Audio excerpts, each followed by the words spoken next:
Hello everybody, my name is Trevor Slesky, the owner of Monster Hobbies in High River, Alberta, Canada. So I'm getting closer to the Laurel and Hardy event at the Museum of the Highwood, which is April 28th at 7 p.m. on I'm tired. I've been working on this for a while.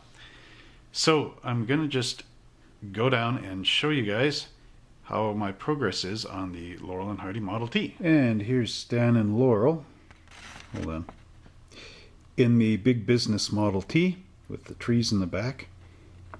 And there's my model so far of the same car. Now, there of course is the pickup bed, which goes in those holes,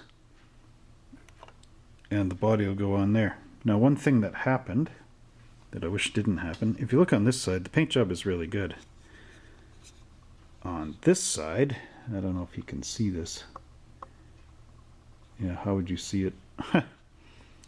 There is a sag in the paint and a big drip that happened under that door.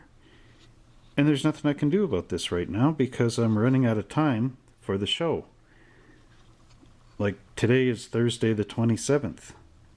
So I'm going to attempt, I'll glue this in place, but I'm going to attempt to try not to glue the body. This is going to be tricky for me. I'm going to try to do it in such a way that the body is not glued in. It's just going to snugly fit in place. And I hope the seat isn't going to mess this up, because the seat needs to be glued in there into that position. But I'm going to try to make it so that I can take this body off after the movie, strip it down and repaint it and address the issue after the movie, which is going to be tricky. Tricky to the point that you guys just won't understand how tricky it is unless you've actually tried to do this stuff with real models. Now, something I found out, Laurel and Hardy can fit in this Model T nicely with the top up without hitting the bowler hats. Now, I don't understand what happened between my last video and this video that is making it so that Stan and Ollie, if I put the seat in here, the actual seat cushion, their bowler hats hit the top of that roof. Now, I don't understand what happened there, because in the last video, oh, maybe that's what happened there. Ah, could be. Okay, I think I figured it out. Because in the last video, they're able to get in there without their bowler hats hitting the top of this roof. But I think I may have just figured that out. Yeah, that's what it is. It was just the position of that seat. Because now it's not hitting. Okay, well, that's good. Glad that got solved. There we go. Now, here's the other problem. Model T is all black. And currently you can't really see that Laurel and Hardy are in here. So I'm going to have to do it in such a way that they are visible. I guess for best term. But this thing will not be displayed at the museum with this top up. So you will be able to see Stan and Laurel. Now, the other thing that's going to be interesting is this steering wheel. If I'm going to make it so that the body comes off. Okay, this steering wheel, it has to go in. It has to get rotated because the knuckle has to line up down below with the column that's going into. Actually, the tie rod end. Then I got to glue Stan and Ollie's arms on. Now, I don't know how I'm going to go about this because they're supposed to be holding the wheel. Oops, it looks like I'm running... Oh, I ran out of batteries there. Okay, so I found out what the issue was. There's a little groove in the floorboards here, and the seat comes down like that and fits into the groove. Now, I think if the seat is a little too much in the groove at a different place, it rides up higher here. So because it rode up a bit higher, it pushed the guys up higher, which in turn, when you put the top on, causes their bowler hats to hit the bottom of the roof on the inside. So that's what the problem was. So I'm not going to display the roof at the museum because, of course, you can't see Stan and Ollie. But the roof is good for when it goes on my shelf later on and the dust is falling down. Now, if they're not there, of course, the dust is going to fall into all the cracks of Stan and Ollie, and that's going to be a pain. I have this number 10 brush, which I use just to brush the dust out of everything, but, you know, it's a pain. But the other thing I found out is by moving the seat and everything, it actually tightened up all the spaces between the hood and the cowl. So yeah, obviously I had it wrong. Now, I got these spare Model T tires here. Hang on a sec, can I? There we go. These Model T tires are extra. What I did is I took one of the wheels, because I've got 6 of these, remember, from previous videos?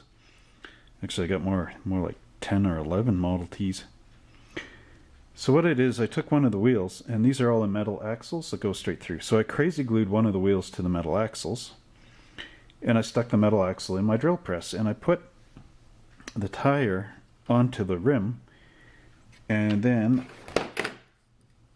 put it in the drill press, of course, and put it on the sandpaper block and hit the trigger. And I ground the seam line out of the tires as best I could. So I'm going to change the tires on here for these ones that were all machined in the drill press. And I'm going to paint Stan and Laurel. So let's go and see that. I mean, I'm just going to swap these, nothing too exciting. But let's go see painting Stan and Laurel. So here's an interesting question. In the 1920s, in black and white film, you know, there's a picture from Big Business. Black and white film, of course, takes color out and replaces it with grayscale. So now the question is, and here I'll just zoom up here. Oops, okay, well, I guess I'll take that up on the tripod. Okay, zoom up some more. Here we go. Now the question is, of course, when you're going into black and white and everything goes grayscale, what is the actual color of clothing and whatnot that they're wearing? Now, I don't think everybody in the 20s had like black and gray clothes. Now, of course, their bowler caps would be black because that's just the way it goes. Now, I'll just close this up for a sec. Here's a colorized picture of Stan and Laurel in that Model T. Now, the question is, this may have been colorized, of course, after the film. It's hard to tell, like nowadays, especially with computer colorization.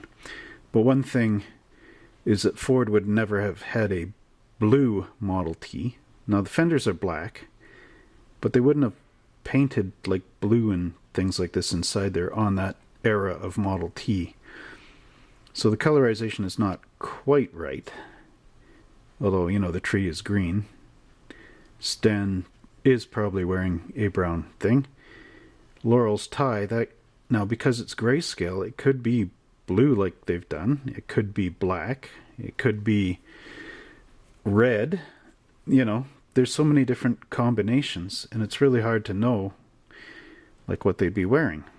Now here's another colorized picture from one of the other movies.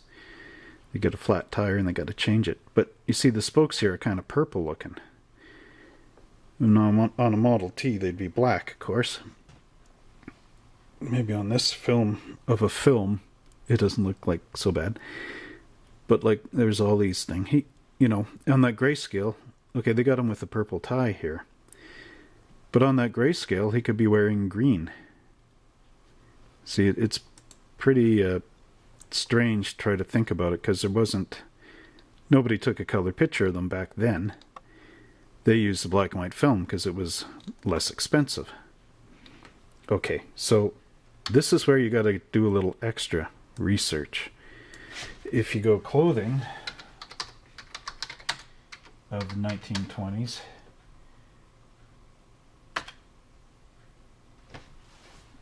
here you get like different pictures on your Google search. So we click over to men here. Now, see, like this picture here. Okay, we'll zoom in. Zoom in, eh? Alright. So now we've got like Bob and Doug McKenzie reviewing 1920s shirts, eh? See, like, look at this. Okay, there's green. If you were to grayscale this could come out black. So again, it could be preference as to how this goes. See, like here, you got like a really dark gray, a blue gray, a silver gray, you know, brownish, a green gray. Oops. Okay, just looking at related pictures. There's like a blue-black, a gray. Well, that's 1914, but still, you know, it's going to be around that time period. But you see, there's a grayscale, this guy. This could be black, this could be green. You know, his pants could be really dark brown. Although it's a suit, so they'd probably be the same colors. But again, you don't know. There's sepia tone. So, I guess in a way you could kind of just make it up. Huh, hats of the 20s. Yeah. So there you are. Here's to you. Okay, so I'm going to look up some of these and then I'll just figure out a color for Stan and Ollie and we'll go with it. And these are the Citadel paints that I used for the skin tones for Laurel and Hardy. And this is how they ended up. Kind of skin tony. It looks a little clunky all over their clothes there, but I'll soon fix that up. And I thought I'd put Stan's hand up holding his bowler hat on. So anyway, let's go see what they look like when you give them mustaches and hair. And about 600 paint colors later and 9,000 hours in the future, we have Stan and Oliver Hardy with their arms glued in and painted up. And ready to be displayed in their Model T. So here we have the Laurel and Hardy Model T from Big Business. Pickup truck that they were driving. The only thing I couldn't really add right now is the Christmas tree in the back of the pickup bed. And that's simply because I don't have a scale tree small enough. They all were way too huge. Anyway, let's take a look at Laurel and Hardy right there. Now I used the Games Workshop Citadel Paints with their 6 paint process. So that would be a base color followed by a shade paint, followed by layer 1 and layer 2, and in some cases dry brushing with the highlight color. So I'm just zooming back so this comes into better focus. Now, for Stan, I decided to put Stan Laurel, that is. I decided to give him like a green sweater thing. My old Uncle Albert, he used to always wear a green sweater. So this was sort of like a bit of a tribute to that. And I used a lot of light grays and things so you could see where his legs are, because the Model T is all black. And it's very, very hard to see like black on black. And with Oliver Hardy here, I gave his clothes a little bit of a gray to him as a highlight. They call this sheer black if you follow the Games Workshop paint color schemes. And then looking at our Model T, sorry for the backdrop of the store here.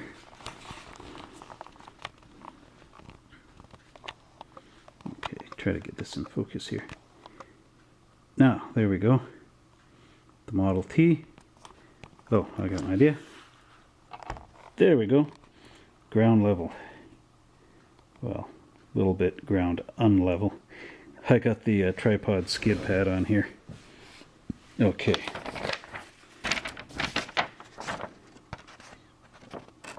There's our Model T in the backdrop there from the movie. I don't know, whatever. Let's just turn this around for a minute.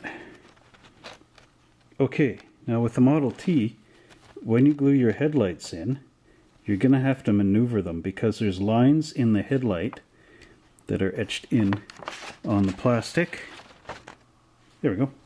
Etched in on the plastic, and they run up and down, which is vertical. So you want to make sure you rotate those headlights around in there before you add the drops of glue in. I usually use liquid glue and I paint it on the edge in between the clear and the actual plastic, black plastic headlight bezel. And that's so that they can actually glue in place. Right, there's something I want to point out here with the Model Ts. When you're building the AMT kit, you may think that you're running into a problem here, but you're not. Now this is the thing here. There's the front of the rear fender, and there's the tire. And it looks like the tire is about to hit that front of the rear fender. Now you may think, okay, well the frame needs to be cut here and this needs to come back so that the wheel is centered to the center line down here and not missing the hub so that there's a lot of room in between there to there, right? That is the incorrect assumption.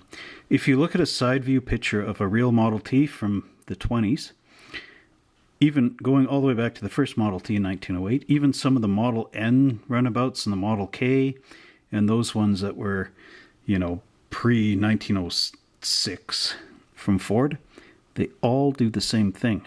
There's hardly any distance between there and the tire itself. And that is because when the car hits a bump, the wheel doesn't go this way.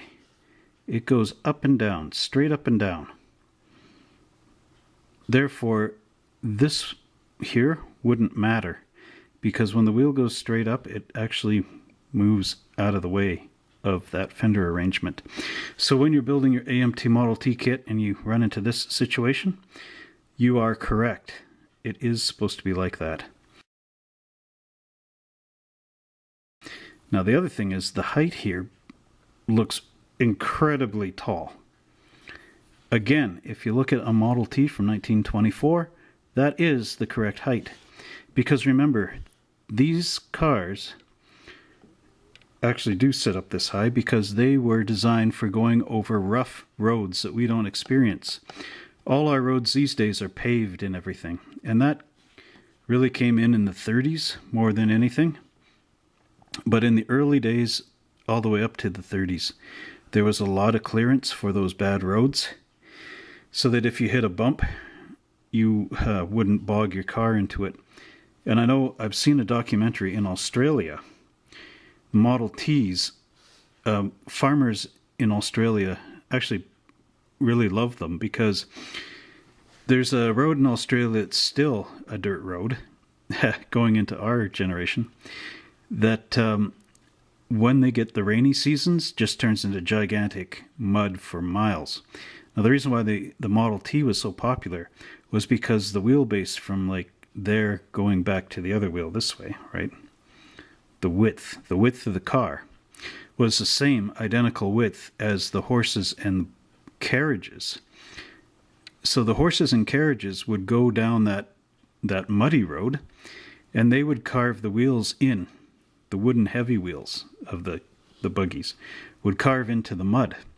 Now then the guy with the Model T could drive in, you know, if he was lucky, wasn't the first guy on the road that day, he would actually drive in the ruts made by the wooden horse carriages.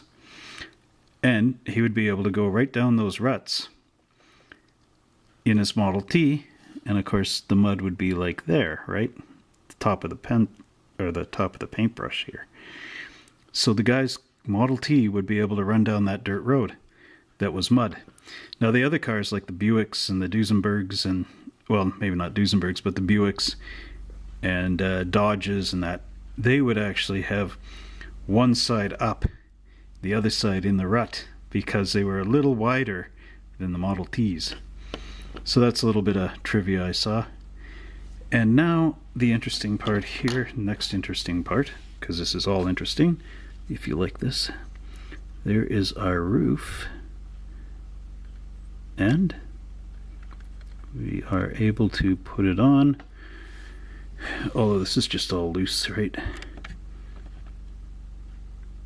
There. And Stan and Laurel's head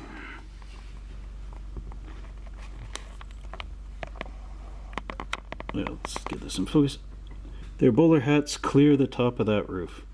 So, although I won't have the roof on for the museum, I can keep the dust out later to a degree. Of course, dust is going to get everywhere because it's dust.